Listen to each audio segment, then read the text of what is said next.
Man, it is 2022 and people are not thinking.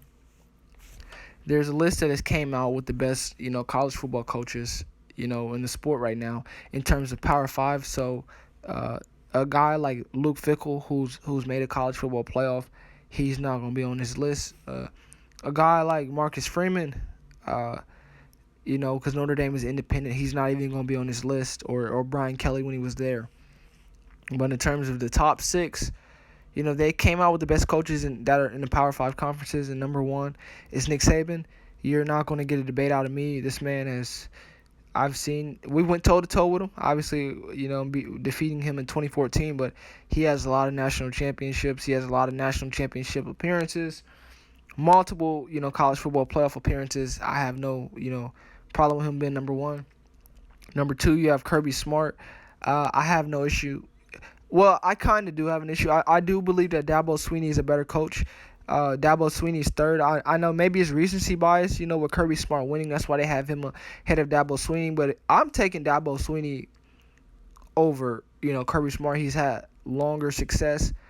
Kirby only has one championship. Dabo has multiple. Come on now. But this is really where it gets interesting right here.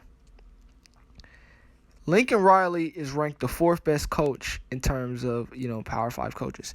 He's ahead of Jimbo Fisher at number 5, and he's ahead of Ryan Day at number 6. We can get into Kirby Smart and Jimbo Fisher. Jimbo Fisher, he's had success. He's won a national championship, but I think most people would take, Kirby over Jimbo.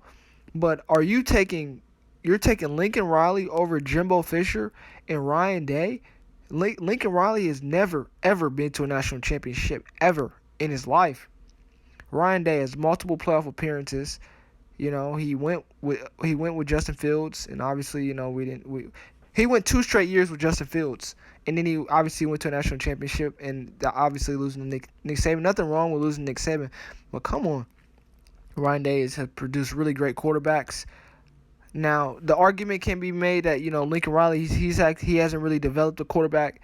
You could say the same about Ryan Day, but he has C.J. Stroud, and obviously now Lincoln Riley has Caleb Williams, so both of these guys are finally having their own quarterback.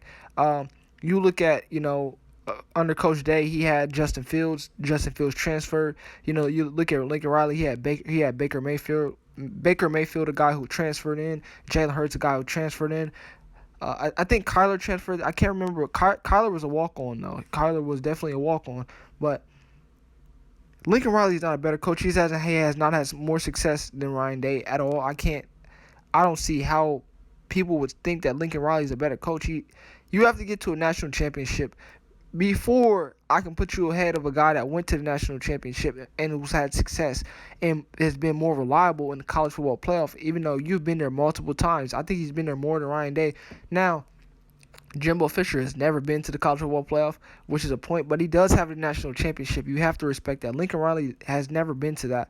He's never experienced that type of feeling of winning it. Oklahoma has not experienced that in a long time. And now USC, we'll see what he does at USC. But I'm taking Jimbo. I'm holding on to the national championship that he won at Florida State, and I'm taking Ryan Day.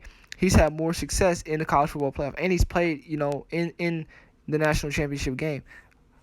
Lincoln has not done that. He's going to have to show me that before I say he's a top 5 coach in college football.